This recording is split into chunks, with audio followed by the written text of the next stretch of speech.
Hi, I'm Matt with Dog Bikers. Today's our first instructional video.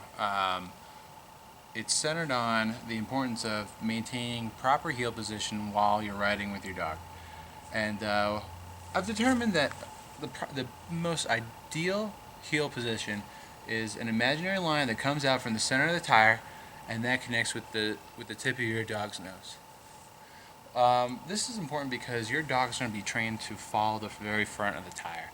They're going to have an eye ahead of them and an eye on you to know which way that you want to turn. So eventually when you just start turning that wheel, your dog, you don't have to tug, you don't have to pull, you don't have to tell them what to do. They're just going to follow the front of that tire and they're going to know which way to go. That's one of the first important reasons why maintaining this as the ideal heel position. Now they're going to go in between the front of the tire and the back of the tire, and that's okay. There's going to be some fluctuation there, but you want to try to maintain this, especially when you start out. So if they're up here in the front of the tire, they can still know where the front of the tire is, but they're not going to have that as good of direction as you may want if they were here. Also, if they're coming in the back of the tire and then they're falling behind that, if they're falling behind the front of the tire, it probably means they're getting a little tired and you should probably slow down. Also, another reason why, if they're falling back behind the tire, now you've lost eye contact with them.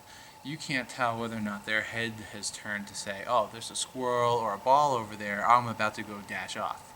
So you can't see the little tuft of fur coming up in the back of their neck or their attention drawn to something else that they want to go chase off and bark after.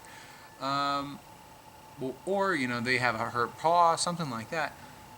You've lost eye contact, so you lost control. And maintaining the proper heel position, or the ideal heel position, with the front of the tire, center of the tire, is key. And that leads me to my problem with bike-mounted dog leads. Some of them get mounted on the seat post, others get on the back frame of the bike. It allows you a short lead pole that comes off with another wire or a leash and a hook to attach to your dog. But that sounded good at first, but I didn't like that idea because you couldn't see your dog. You couldn't keep that eye contact, so you didn't know what they were doing, what they were thinking, and I kind of felt like I lost a little bit of a bonding experience with my dog. So it was more like me biking and my dog following behind. So I didn't like that. Also, another thing that a lot of the bike-mounted leashes have are spring-mounted mechanisms or tension mechanisms that will break if your dog gets snagged on something. So you come up to a pole and your dog hasn't received the proper training, and they come up to a pole and they go in between you and the pole and they get snagged.